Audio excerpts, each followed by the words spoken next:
Introducing the ultimate seat cover, Tiger Tough. Proudly made in the US of A, waterproof and backed by an unconditional warranty. Yes, you heard it right. 2 years on vehicles and a lifetime guarantee on heavy equipment. They have you covered for manufacturer defects, normal wear and tear, and even those oh shit moments. Tiger Tough covers are meticulously crafted for a perfect fit with over 30,000 pre-fit designs, ensuring they stay in place without any shifting or sliding. Plus, they're even machine washable. Don't settle for less. Get a seat cover today that's built to last. Order today at tigertough.com/dirt. Get a free logo embroidery on your first order if you use the code DIRTBAG at checkout. Once received, show us your new badass seat covers with your logo and tag us. Experience durability and quality with Tiger Tough seat covers. Toughness guaranteed.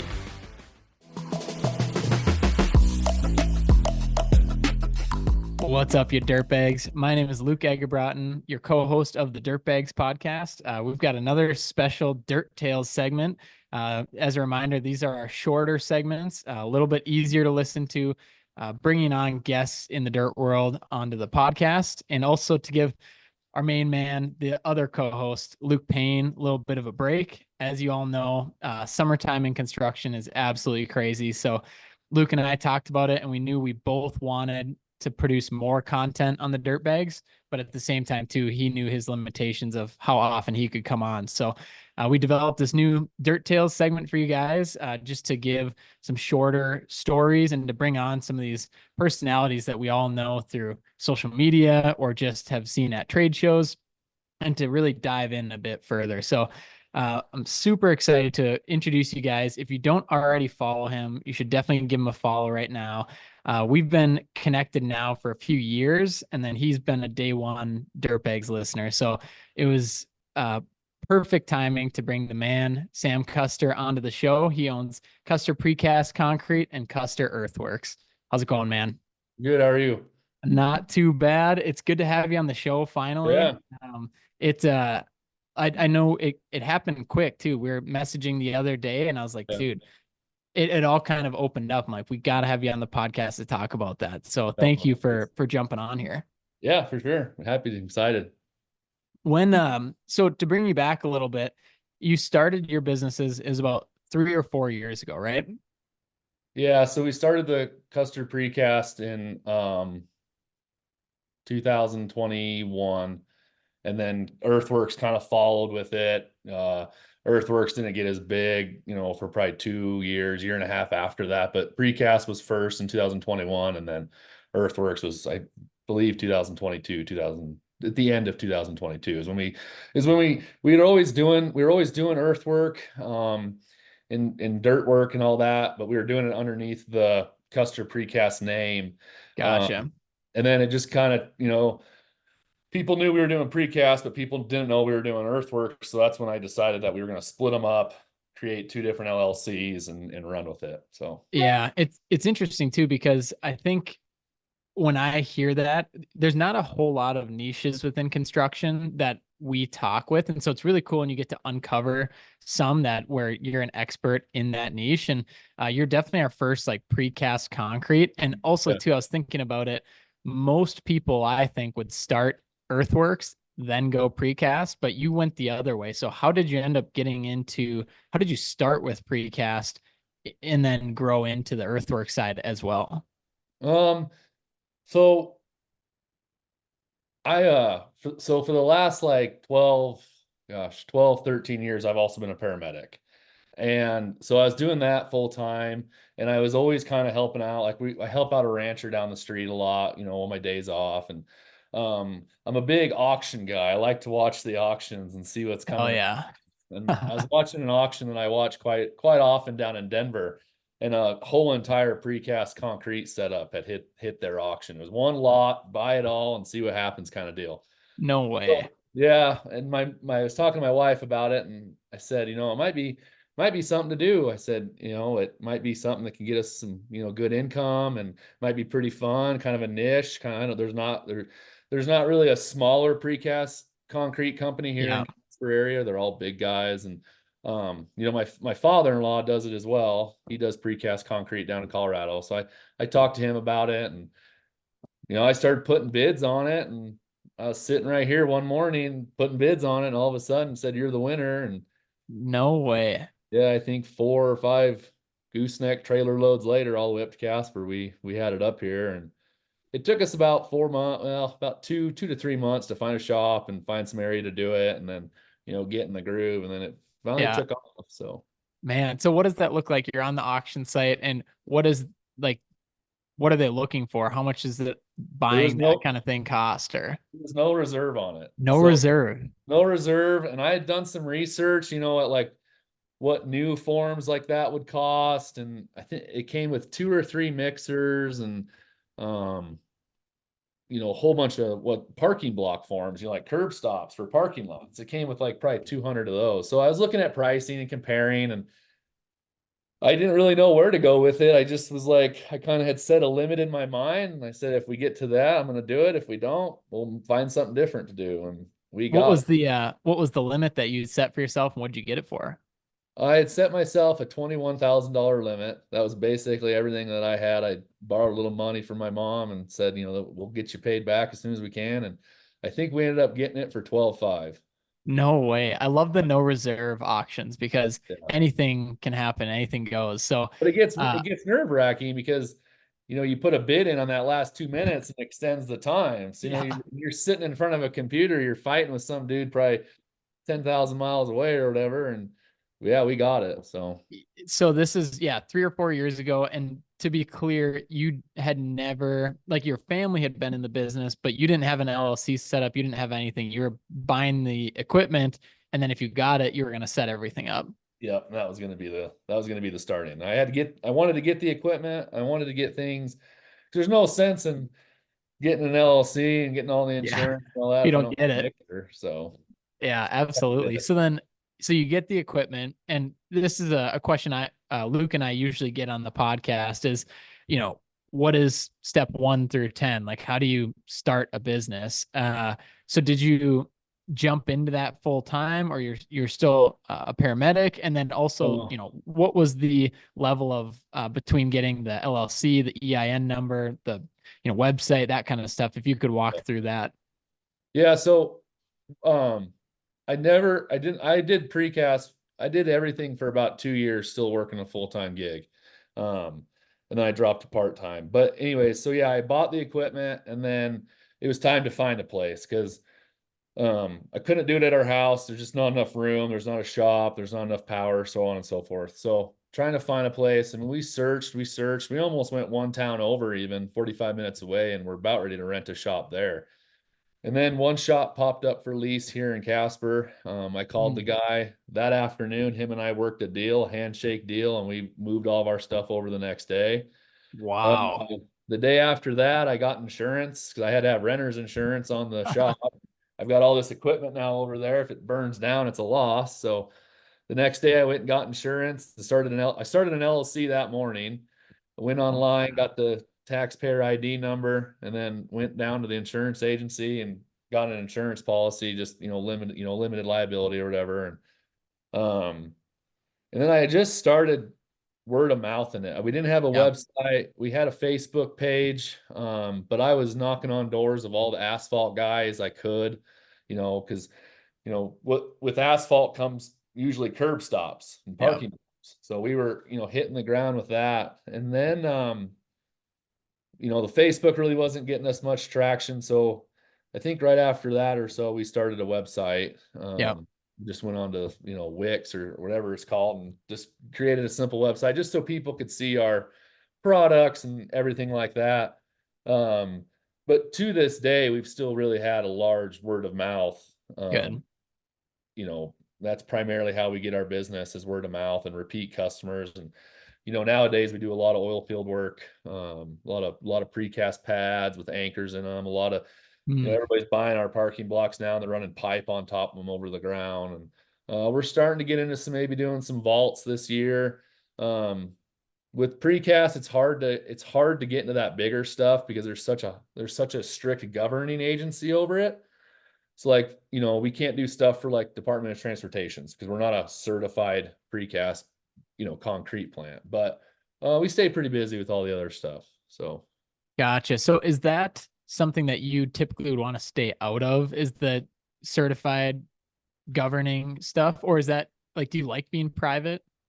I do, and it's not so much, you would still be private, but Gotcha. they come in, they inspect everything. You've got to, you have all these processes and all these policies, which we have most of them just because we're a business, but um, they take it to the next level. And in order to get to that next level, it takes a pretty large amount of, capital. Yeah. And after you make that jump, you gotta have enough business after that to sustain that huge amount you just invested to becoming certified. So maybe someday, right now, it's not on my mind. I just, Yeah. we stay pretty dang busy with what we got. So Yeah, I mean, you're just in a different stage as well, and probably like most or a good chunk of people listening that are typically 2 to 5 years into business yeah, is, we're all focused on growth right now, but at the same time too, it's like getting that book of business built up and making sure that you're taking care of every single client, customer, GC, whoever it might be, and I'm even doing the same thing on my end. We're coming yeah. up on 5 years with Phaser Marketing, and it's your reputation is everything. I know Luke and I have talked about that many times on the podcast, but grow at the pace that you're able to grow. And I know with you, I thought this was so interesting, and I really wanted to touch on this on the podcast. But when you and I were texting back and forth, you were saying you're kind of growing against your will, which I thought was fascinating. And In the earthworks people, sector, we are. yeah, for people listening, I want to hear you unpack this of what you mean by that, because I think some people might be in this stage and not even realize it. So, what do you mean by growing against your will on the earthwork side of things? Yeah, so for me, it's primarily scheduling. I don't even know why I make a schedule anymore. We've been prepping to move into a pretty large job for the last 30 days now. And it's almost been every single day we're waiting. Like, when are you going to get us Yeah, in there? When are you going to get us in there? And now, I had this job planned 30 days ago. And I had other jobs planned for now, but now I'm having to scoot everything around. And, what comes with that is, now I've got potentially 2 or 3 jobs going. So now I got to have guys over here. I got to have guys over here. I got to have this piece of equipment over here, but I don't got 2 of them. So I'm going to have to rent one for over there. But I got to figure out which one I can rent one on, because which one has a little bit more profit built into it to cover the yeah, rental and stuff like that. And, with that comes growth. I mean, I've got 2 excavators on rent right now. I've got a water truck on rent right now. And just because they're on rent, I don't own them, but I'm still growing. I'm still yeah, needing more equipment. And on the flip side of that, I don't have enough guys because, the precast world's kind of blowing up right now as well. So I got to have guys over there pouring concrete, and then I got to have guys trying to run multiple jobs, and I'm kind of bouncing back and forth between them all. And, I think that comes with growth, or that's the growth part. And then on top of all that, we're doing a huge campground project here in yeah, town. And I've had parts on back order for about 6 weeks now.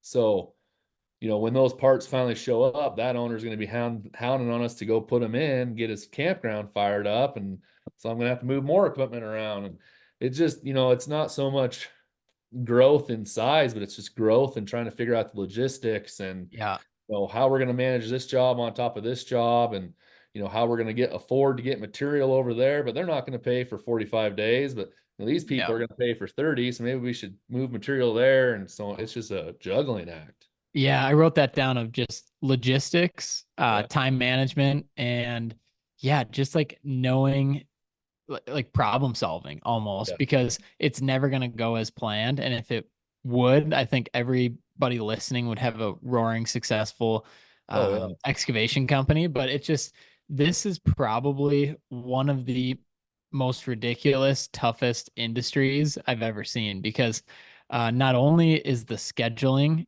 a mess usually, but the capital intensive equipment that you need. But and then on the flip side of that too, getting paid. Oh yeah. Um, Terrible. that almost across the board has been an issue for anyone we've talked to. So it's too bad that you do the work, and if even if you just got paid on time, you could run a very successful business. But they'll throw that wrench in there of, yep, you thought you finished and you're going to get paid, but we're going to hold this out for another 35, 60 days. Yeah. Or what we're seeing is we're going to hold 10% retainage, Yeah. but our landscaping sub's not going to be there for 4 months because it's March. So we're not going to mark the job as complete until the landscaping sub's done. And so now you're waiting on your 10% even farther. And I mean, I I pick and choose my jobs pretty in the earthwork side of things. I pick and Yeah. choose pretty hard. I'm going to go after jobs with generals that I know Yeah. and generals that I can maybe do a little negotiation with. Like, hey, like, when you guys are at substantial completion, like, let's talk about releasing a little bit of that retainage. Or, Yeah. you know, hey, let's do maybe some joint checks on this. I mean, everybody says joint checks are bad, or not, maybe not everybody, but there's a stigma around them that if you're getting a joint check from a general, you know, you're out of money. And I Yeah. think that's wrong. I think that that's the worst way to look at it. I think if I can negotiate joint checking on a job to pay my material suppliers, I'm not seeing that money anyways. Like, it's Yeah. not my money to spend. It helps my books by getting them paid on time, and I don't have to worry about it. Yeah. So for anyone listening too, if you could describe joint checks and what that Yeah. means, So what would that situation be? So the way I know of it and the way we've done it in the past, and I'm not, don't get me wrong, I'm no financial mastermind, but sometimes we have generals that'll do joint checks. So we submit almost two pay apps. We submit a pay app for Kuster Earthworks, and that's usually labor, equipment costs, all that jazz. And then we submit another pay app of our material that's already on site. And what Gotcha. the general issue two checks, one to Knife River, or not Menards, but Knife River or Dana Kempner's, who our pipe supplier is. And then those checks just go directly to them. And then we get our cut and they get their cut. And it's pretty rare to find that, and you kind of have to negotiate, I feel like. Mhm.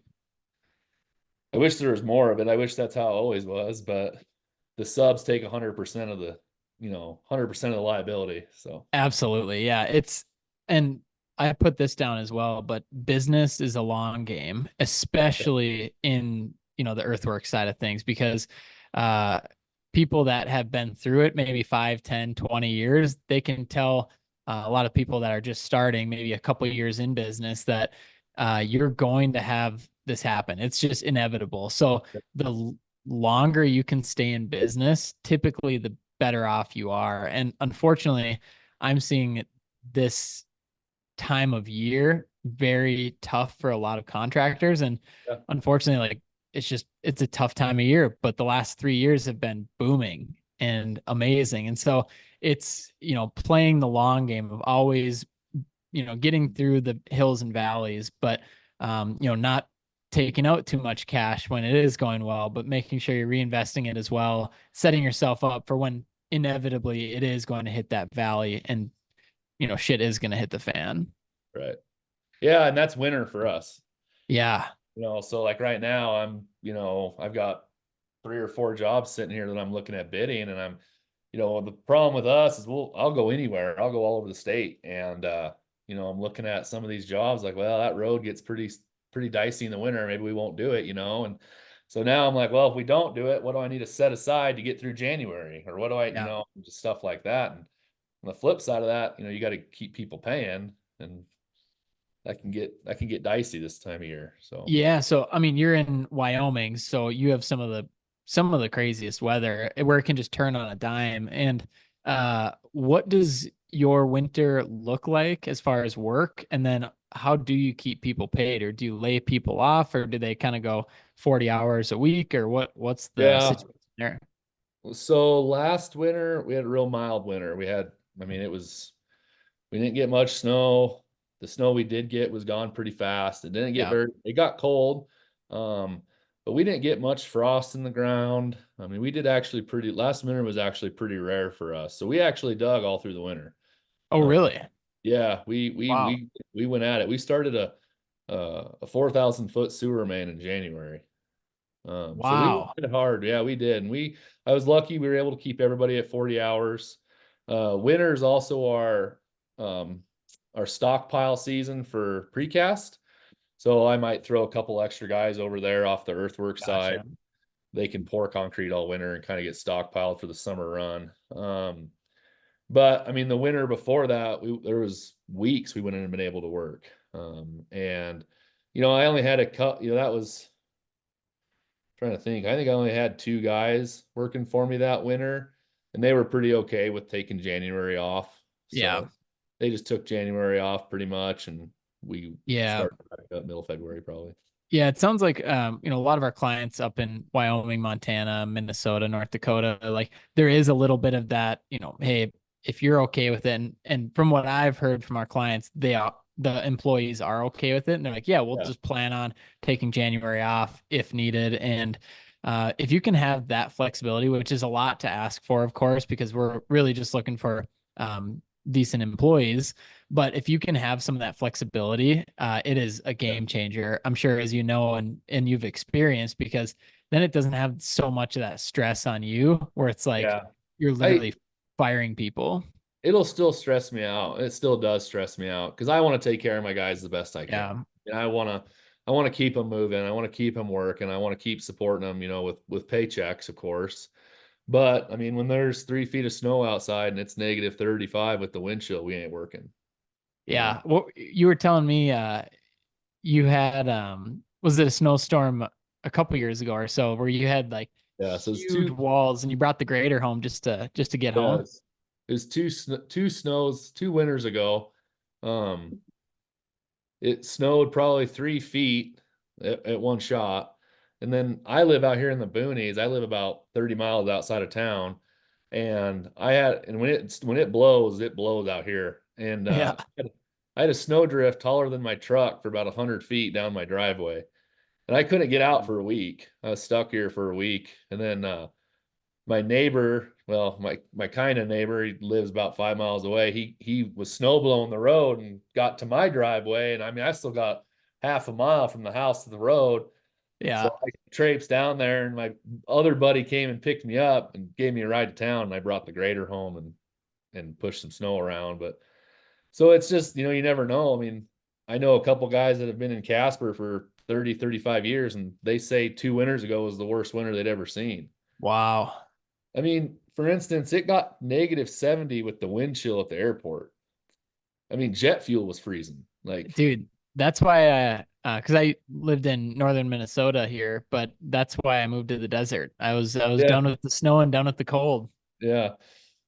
So it's been all right. I mean, hopefully this winter is like last winter and we can keep trucking, but Yeah, at least you're not doing commercial snow removal or anything like that uh, to keep the bills paid. But have you dabbled in that in years past, or would you? yeah. So I've done some snow removal, mainly just hauling the skid steer around. And Yeah, I do some work for some clients here in Casper that have big laydown yards and some big parking lots, and we'll go over and push them out. And then, like, when we get these big snows like we got, it's kind of all hands on deck. Like, for sure. you got a machine, get going. Like, Yeah. it's time to help out everybody, and we'll try to pitch in where we can, and worry about the paycheck later. But Yeah, absolutely. No, it's a good way to, yeah, like you said, all hands on deck, especially out in Wyoming too, when you do have storms like that. It's if you've got the equipment and you've got some of the manpower, and honestly too, like people that can operate the equipment, not everyone can jump in and like move snow. And so it for you guys, it's like second nature. I mean, you can easily yeah, go in and get her done. we're pretty good at it. I don't advertise snow removal. Yeah. I don't have an account at the auto parts store, so I don't want to afford snow removal. Seems like Right. it breaks every time it snows. Um, and on the flip side of that, like, this past couple years, I've actually enjoyed taking some time off in the Yeah. wintertime and we went to Mexico for the first, my wife and I have been married 10 years. We've never been on a honeymoon. We went to Mexico last year for the first time. We called that our honeymoon, and it was kind of nice to get Wow. away, and I don't want to be in Mexico worrying about snow and Casper. So Yeah, dude, absolutely. I mean, congratulations. Like there's a lot of people that would love to, and I think they can do it. It's just it does take a little bit of planning of it does. getting away for a week or 2 weeks in the winter. And if your whole business is reliant on snow removal, then you probably can't go away. And so Yeah. it's It's a you big, gotta yeah, you gotta work into it and work up to it. But it's that's awesome though that you guys did the honeymoon yeah, and I know we were talking about this before too, but so um obviously you're married yeah, and no kids, right? no kids, no. So no kids. I thought this is something super interesting to touch on here. Your wife is in Tucson, Arizona, and Yeah. jumping around the country like through her rotational in out of vet school, right? Yep. So Yeah. you guys transitioned because you guys were a double income household, and then when she went to school, then you guys were just solo income. Yep. Yep. It was me and only me. And the funny part is so she'd been going to school for a long time, not a long time, but quite a while working on her degrees and stuff. But at the Yeah. same time, she was working in next town over at the vet clinic as a vet Gotcha. tech, and it's kind of like secretary vet tech kind of deal. And she'd been always working towards like a bachelor's in animal science or equine science, whatever. And then, we were talking about it, and this was probably 4 years ago now, somewhere around there. She was like, "Well, I think I might apply for vet school." I was like, "Okay, yeah, let's do it." I mean, there's a vet school down in Colorado, and they're all over the place. I was like, Yeah. "Go right ahead." So the first year she decided to apply for vet school.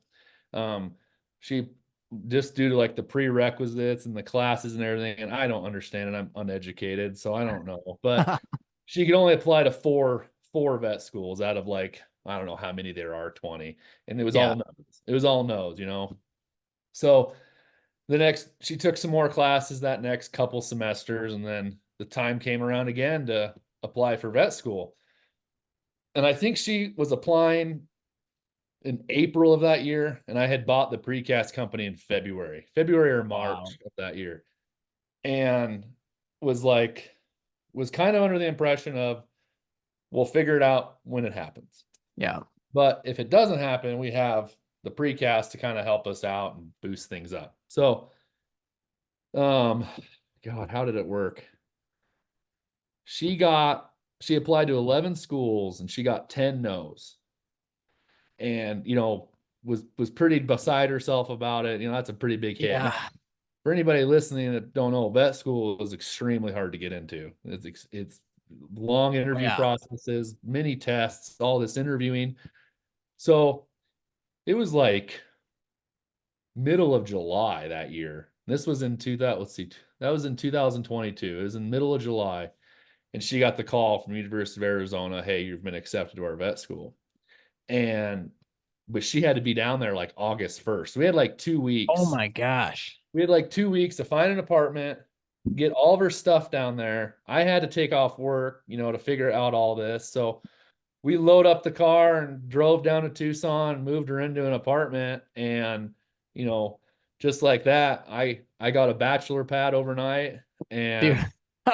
and had was taking care of everything, and we got things figured out. It was tough at first. I mean, it's still tough being apart, and Yeah.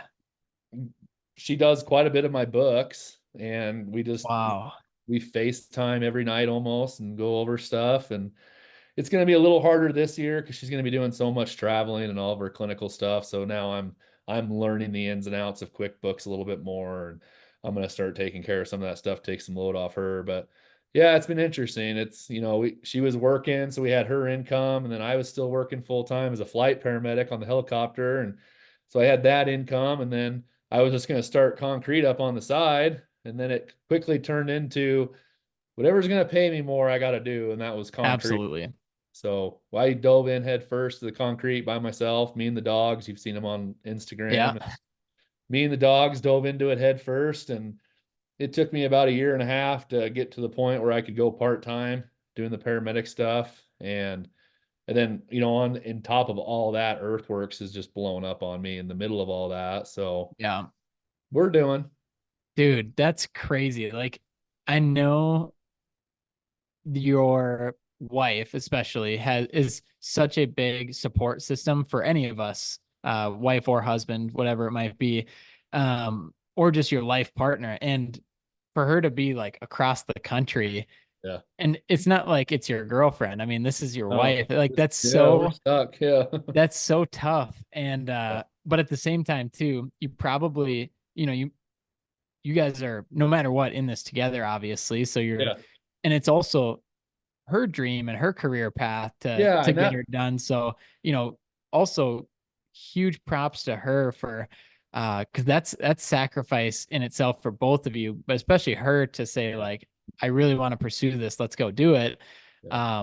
And then obviously props to you for supporting her through that whole thing, because that sounds tough. I mean, for anyone, even when your wife is home, it's like it's business is still hard. But the fact that you're down to a single income and it's on the business, I'm sure insurance and everything is all Oh yeah. private. So Yeah. I it's mean, that's tough, man. yeah, health insurance, vehicle insurance, and to top it off, for the last 2 years, I've been, I've had a life here and I've been not in a bad way, but I've been paying for a life there. Yeah. I've got a rent down there. I've got a mortgage here. I've got car insurance and a car payment down there. And I've got car insurance and a car payment up here. And I've got groceries down there and I've got groceries up here. So it's been kind of this thing, like everything doubled. So, Yeah. I went into the mindset of, she's following her dreams. I'm going to do whatever I can to do it. And, I was pouring concrete sometimes at midnight, just trying to get things moving. And it's been tough, but we've made do, and we're on the tail end of it now. We're on the downhill Yeah. slide. It'll get better. So Because she probably has a year of rotation and then yeah, she'll get placed somewhere or she'll come back to Wyoming. she'll come back here to Casper. Yeah, so she does like a month all over the nation at a couple different places, and then after that she'll come back to Casper here, and she's gonna go work for the vet that she's worked for the last 7 years, and Gotcha. be a vet there hopefully. And Dude, that year will go so fast. And Like honestly, the last two have to. Like, yeah. we were just talking, she's in town right now. And we were talking about it the other day. And I said, it seems like just yesterday we were moving you down there. And now, Right. now she moved out of her apartment and the lease is over. And now she's Airbnb-ing it wherever she goes. And so it flies by. I mean, it's been tough, but it went by fast. Yeah. And honestly too, like nowadays it is so easy to communicate with each other Oh, and yeah. with FaceTime and everything. And I mean, but good for you guys for chasing after your dreams, but then supporting each other with those. Because yeah, if you and your partner can't be on the same page, it's just, I mean, I don't know how anyone, and maybe I'll rephrase that. If your partner doesn't support you in your business, Yeah. it's just, it can be so difficult. And I've been blessed with my wife, Olivia. She's always supported me since day Yeah. one, even when we weren't making any money or it sucked. But it's having that support system is massive. And Oh, I know we yeah. did that. A lot of people like that Dirt Baguettes episode that we did Yeah. where we had our wives on, Riley, Luke's wife, and then my wife Olivia, and it was just a cool perspective because nobody really talks about it that much, but it's such a massive piece of your health and then the health of your Yeah. business as well. Yeah, it definitely, I mean, just having somebody to soundboard off of every night, or, I don't want to yell at one of my guys. I might call my wife and let her Yeah, have it quick, be like, hey, you know what's going on here, but these guys are effing this up and I got to yeah, drive her. I'm just, yeah, I just let her have it for a little bit. She calms me right down, tells me I need to go back and apologize to somebody, and I'll go back and apologize, and work keeps going. And so it's huge. I mean, the sounding board aspect, the support, it's a pretty big deal. So. yeah, dude, that's awesome. And then, so on the so I'm super curious here. Then, are you guys two S corps or two LLCs or what Two are the LLCs. businesses? Two LLC, LLCs. Yeah. and they're totally separate. Yeah. Do you pay yourself out of both of them, or is it just out of the precast? I pay myself out of Earthworks. Oh, out of the earthworks. So precast just stays in there. Precast, yeah. So if you look at them like on the books, Earthworks surpasses precast on income. And that's just Gotcha. because we're doing big commercial jobs, six digits. And precast makes money, don't get me wrong, but precast is doing $400 a day, which Gotcha. is pretty good, Yeah. but I want to leave the money in precast to help with winter stuff. And because that's primarily where our guys are going to go work in the winter is the precast plant. They're going to go over there. They're going to pour concrete all winter. If it's snowing and I've got a little bit of time, I can go over there and pour concrete. But I take an owner withdrawal out of Kuster Earthworks. And we've been doing that for the last year and a half. Gotcha. And then this is something I've been working on too. Is the owner withdraw, is that a consistent number every 2 weeks or every month? It is. Okay. Every month I have a consistent amount that I take. Gotcha. And then do you guys do any distributions if there's profits at the end of the year, end of the quarter? Just keep it in. Just keep it in right now. Cool. Yeah. I think especially in your guys' line of work, that's so important too, to just have cash, because all of a sudden you don't get paid from a job and you need Cash to flow is make king. and you need to make payroll. Yeah, absolutely. And have you, I mean, it sounds like you've got a really good system going. Like you figured out how much you guys needed to live off of, Yeah. and then you're paying yourself that, and then everything else it stays in the business. And like you said, cash flow is king, because you can really only move at the speed of cash. Oh yeah. Because once something bad happens, you find out who's skinny dipping. Yeah. And it took me a while to understand that. It took me a while to say, hey, we got to have cash in the bank. Like, for the last like 6 or 7 months, we've implemented profit first for contractors. Oh, dude, I'm doing that right now. It's changed our life. Now, Hell, don't get me wrong. We started at 1%. So the day we said we were going to start it, 1% to each of the accounts. And that's how we yeah. started. And that's how we worked our way up. And we kind of dialed in our percentages a little bit better. And in hand with that, I got better at estimating. Yep. So when you look at your estimating and you look at the profit on that job afterwards, you can take that profit and you can look over at your accounts and you can be like, well, how is this going to divvy up? Well, I know my tax payment every quarter is this amount. I know my my payroll tax payments this amount every month. Well, there's not enough coming out of that job to even go into that taxes account. So then I'll adjust my estimating and it kind of goes hand in hand, I feel like. But before the profit first, I can't remember what he calls it in his book, but we were kind of doing that thing like every Monday we look at the bank account and be like, okay, well, we can make it till Thursday, maybe, Yeah. or and see how it goes. But when we started that profit first, I feel like it really helped us out a lot. And we had a really bad month last month with vehicle breakdowns. I had about $30,000 just in breakdowns. And Wow. so profit first kind of went out the window pretty fast, because I had to get some trucks in the shop and I had to get them back out on the road. Yeah. So we're recovering from that, and getting back in the dial of profit first. But I think it's the best thing a contractor can do. Man, that's amazing. So I didn't even know you were running profit first until you just said it right there. But we talked about this on the podcast. I think it was with Benjamin Holmgren on the Dirtbags. We started introducing, profit first, and I am implementing it in Phaser Marketing, which is obviously much different than a construction company, but Same idea. Same exact idea. And so Mike McCallowicks wrote the book Profit First, and then there's a book Profit First for Contractors, which I believe is Sean Van Dyke. Yeah, yep, Sean Van Dyke. Yep. And that's So what we're doing.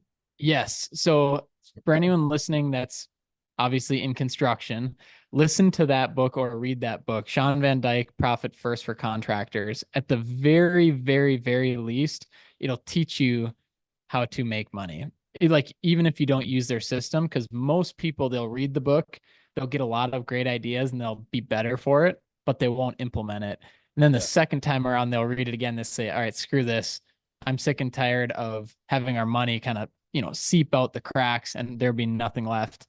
And then they'll implement it and it'll change their whole business. So I'm so excited to be implementing it myself. And then my next goal is to become so well versed in profit first for contractors that I can teach all of our clients that system. So I'm pumped that you're running that same system. Yeah, it's awesome. I think it's changed the way we look at estimating, job costing. With profit first, we started really keeping track of time, and we weren't really doing that before. And once you start keeping track of time, your estimating is going to change tenfold. Yeah. Like I would go in and I'd estimate a job and I'd be like, this was, 2 years ago, year and a half, whatever ago, I'd go in and estimate a job. Like, well, I think it's going to take me a month. We go in there, and a month and a half later, we're still there. And I don't, it doesn't look like I'm losing money, but I left money on the table. So now with like, when we started the Profit First, we really said to ourselves, we've got to look at every single aspect that goes into us making money, whether that's keeping track of time, keeping track of maintenance, you know, improving our estimating, really getting down to the nuts and bolts of, how much does it cost us to run a skid steer for an hour? How long does it cost us to, if I'm going to move a skid steer from here to a job that's 3 hours away, what does that cost me? And more or less, and more to that is, what does it cost somebody else to do it? Because I won't always Yes. have the time to go get that skid steer on some evening and run it half across the state. I might have to pay a guy tomorrow morning to do it. Now I've lost him off that job. So now that job's in jeopardy. This job's in jeopardy. So, when we implemented Profit First, we went across the board with it.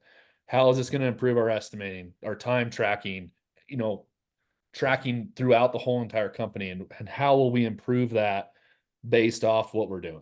So, Man, that's awesome. I was listening to, I can't remember who it was. Somebody was just talking about this on a podcast, but they're saying, contractors typically are amazing contractors, but they're not typically business first, or, right. They're good at making top line, but then Yeah. when it comes to like dialing in the numbers, your gross profit, your net profit, and then also I think you become much better through the years with the cash flow because you've been through some of the issues. But really dialing in your numbers, I think, is so huge. And once you can learn that and have that contractor side to you, I mean, your business can absolutely flourish. Yeah, and especially for us, we're going in on some state jobs now and some government contracts, and that's not someplace you want to leave any money on the table, No. because they're going to go with low bidder. And if you're 100 grand lower than the next guy, I mean, you might not have done something wrong, but that guy was going to make 100 grand more than you potentially. So, you know, really dialing in our numbers has helped us a lot, I feel like. And we've only, it's a long process, because I Yep. don't do the same job 4 or 5 times in a week. I'm doing different concrete jobs out in the field right now. I'm doing this campground. I'm doing, the precast world. I'm getting ready to go fix a sewer line tomorrow. But what I keep telling myself is that if I keep track of all these jobs now, next year I'll be able to go back and look at it and be like, that took us 44 hours exactly to do that job. And Yep. these are very similar, and that's what I can kind of estimate off of. So Yeah. That's such a great point too, because for people listening that are brand new in business, like this is much, much harder. And that's kind of the point yeah, you're getting at there. It's like you don't know how long it's gonna take. right. You haven't been on that type of job. And Yeah, so to get in there and to do the work, but then to be mindful enough to be tracking it and yeah. to then look back on it so then you can make your future decisions off of that, is just, I think, just very wise in business, and will treat you so much better in the long haul of your business, of building that business instead of just like a cash sucking job, really. Right. Yeah. I mean, the reason we're in this is to make money. Yeah, So absolutely. why not make money? So Yeah, it's so true too. And there's definitely I know some people say like, "Oh, but I love what I do. I'm passionate about it and like I don't need the money," but seeing the they price go of a hand gallon in of milk. hand. Yeah. Yeah, they You go gotta hand make in it. hand. You can absolutely love what you do every single day and make money for it, and Now, then bless other people with it. I think I should rephrase that though. Like, I'm not out here screwing grandma over on a $5,000 driveway charging her 20 grand. But, Right. at the end of the day, we all need to make money. I mean, it's just the way of the world. And why not make as much as you possibly can, instead of leaving money on the table? Yep. And it's just a lot of times it's just business, and it's knowing your stuff, knowing your numbers. It helps you. Knowing your numbers will help you say no to more than you'll want to say yes to. And just like knowing which ones you should stay away from, but also getting your accurate bids and making sure that you're not over or under, and that you make the money you need to make to stay in business, and also have some left over. Yeah, pretty much it. Do you mind if anyone listening has like any questions about that kind of stuff? And Yeah. obviously, like you don't know everything like you said, but I think the best way, so Custer Precast Concrete on Instagram, but also Or, Sam, go ahead. I was gonna say, but also Sam Custer on LinkedIn. You've been Yeah, on your LinkedIn game. So, I'm and trying. Yeah. did you have another form you wanted to? Yeah, so the main Instagram we use now is sam.custer with a K 312. Perfect. So and Perfect. that's the one I So post most on. So awesome. So reach out to him, send him a DM if you guys have any questions as you're listening to this. You can also obviously reach out to myself as well. I'm like I said, mine is more on the profit first, the Mike McCalwick's version, but then I would want to study up on the profit first for contractors. So but definitely, and then go follow Sam on LinkedIn as well. So we always harp on LinkedIn and we say like how all you guys need to be on it. And Sam's crushing it on LinkedIn as well. And just I putting value out there and just being a little bit halfway consistent can go so far. I probably should have mentioned that earlier. Probably half the customers I have in the precast sector are from LinkedIn. Dude, there you go. Like And I that. did, where I got that idea was I was listening to a podcast with Will Schuler. Oh, yeah. And he said in there when he first started his company, he went every night, he would reach out to 5, 10, 15 people. And that's all I did. I started sending LinkedIn messages. I would spend hours, stalking companies, trying to find an Yep. email for an estimator or a procurement manager, whatever I could find. And I was shooting off emails. And in the midst of me doing all the research on the company, and then I'd send off an email, I was able to personalize that email, if that makes Yes. sense. That's I wasn't, huge. yeah, and that's what helped me the most. I feel like I wasn't sending these blank emails that I would go in, I would change the name to the company and it would go off. Right. Every email I sent out, I hand typed that whole entire thing out. And I was trying to give examples of how either our earthwork company or our precast company or some little niche or some little thing we provided could help them. And I Mhm. would try to tailor what they were doing to what we were doing and how we can help them. And our biggest customer this year, for honestly earthworks and precast, we're doing work for them in both businesses. Our biggest customer this year came from one email at midnight. Dude, I that's emailed him at midnight. He emailed me back the next day, said, "Thank you for reaching out. We'll keep your information handy." A week later, he called me for his first precast bid, and it hasn't stopped since. And that's been 2 years. Dude, and I always say the decision makers are on LinkedIn. And so why not be on there with them? But I love how you brought that up because so we're in the digital marketing space, obviously, but I am so anti like cold outreach where it's Yeah. just copy and paste to 1,000 people. And unfortunately, that's what a lot of some digital marketing is. Yeah. And so we avoid that like the plague. But what you described is jumping on there, researching a little bit, just like it's not hard. I mean, it's jump on LinkedIn, jump on Google, research their company, learn a little bit about them. It might only be 5 to 15 minutes. Type up an email, customize it to them, and let them know how you can help solve their problems or how you can add value to them.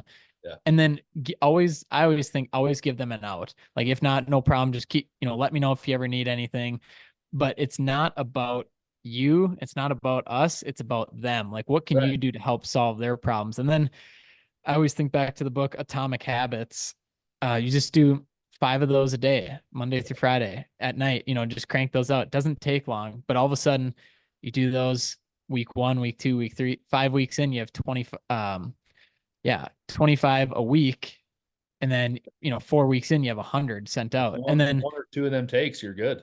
yeah. And then they start to compound on top of each other as well. So, Like I'm a huge fan of that. there was a time where I probably had 300 pictures in my phone.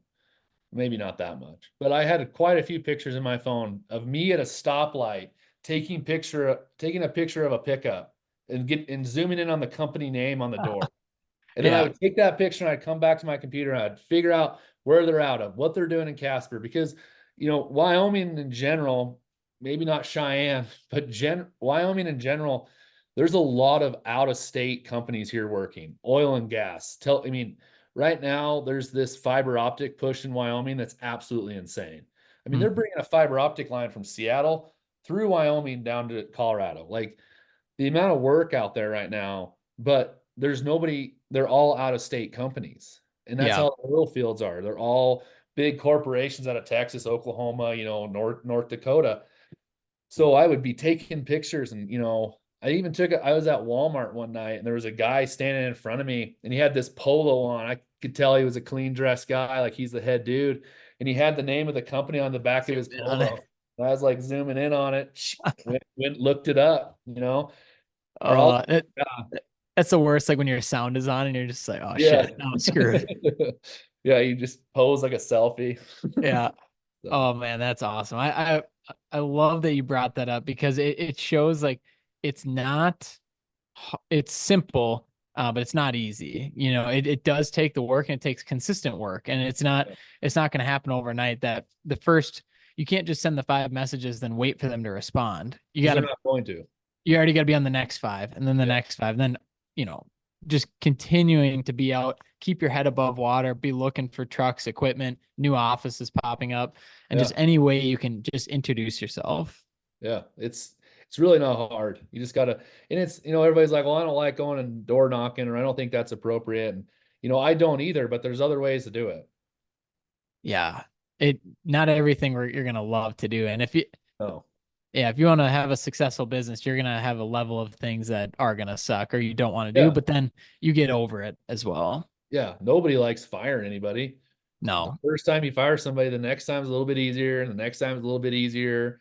And the third one might suck a little bit more, but then it gets better. You just Yeah. got to do it. That's part of being a business owner. Yeah. What do they say? Slow to hire, quick to fire. Yeah. You know, Around here, I thought is, yeah. yeah. I mean, it can be toxic. So you just gotta get used to it. And yeah, it sucks, but you start getting used to it definitely after a while. Yeah. I mean, yeah. You gotta do what you gotta Oh, do. good stuff, Sam. Well, I think I know this is supposed to be like the shorter version, like Dirt Tales and like, Yeah. quicker, all things like that. But we, dude, thank you for Yeah. being on. That was amazing. For anyone listening again, definitely reach out to him on LinkedIn and also Instagram. You said it was sam.custer. What was the number? Uh 312. 312. 312. Give him a follow on Instagram, shoot him a message saying you listened to this episode, and honestly shoot over any questions you guys have. But we're super excited to keep, Dirt Tales rocking. Let me know if you guys have any people that you want to have on the show or you want to hear. But Sam, I can't tell you how much I appreciate it. Over the Yeah, I years, appreciate it just as well. getting to hear your story, see your story, and like follow each other through the years has been awesome. And I'm excited to see, especially after this next year, like your wife coming back, see what business really does for you. It's gonna be awesome. Yeah, yeah. We've got big plans on the horizon, but we're not gonna jump into them for another probably 9 or 10 months and Yeah, hit it hard next year and let this year get through and get things settled down. So absolutely. Well, good stuff, man. So Sam, thank you again for being on our yeah. Dirt Tales segment of the Dirtbags podcast, and we'll catch you on the next one. See ya. Thanks.